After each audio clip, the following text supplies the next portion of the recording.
estamos aqui hoje com mais um vídeo. Desta vez vai ser um vídeo com instalar um Forge Modeler, para depois eu não estar sempre a explicar como é que se faz isso, vídeo a vídeo. Então, vamos lá. Eu depois volto com o meu ambiente de trabalho e até logo. Bem pessoal, voltei e primeiro de tudo vamos aqui abrir o nosso ponto Minecraft. Para quem não sabe, vou ao menu iniciar, metam a percentagem, app data, percentagem, e depois vou aqui para o Minecraft. É simples, para quem não tiver isto assim. Depois vou à pasta bin, né?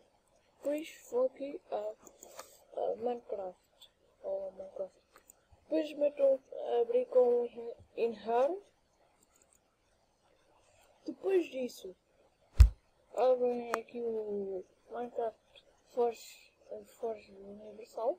No meu caso é esta versão aqui, mas no vosso, se vocês estiverem a ver este vídeo muito mais tarde, vai ser um superior a este.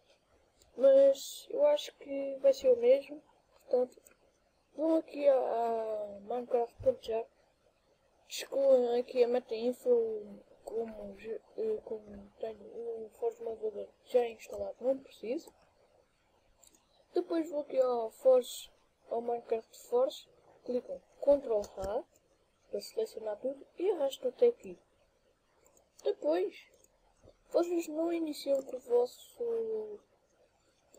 vosso coisa normal do Minecraft. Não, vocês vão ter de iniciar por aqui.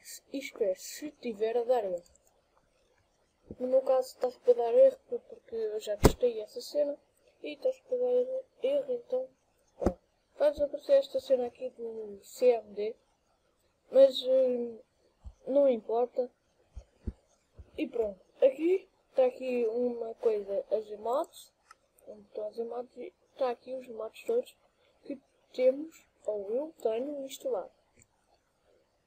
E depois é divertir, é muito fácil. Portanto, espero que tenham gostado.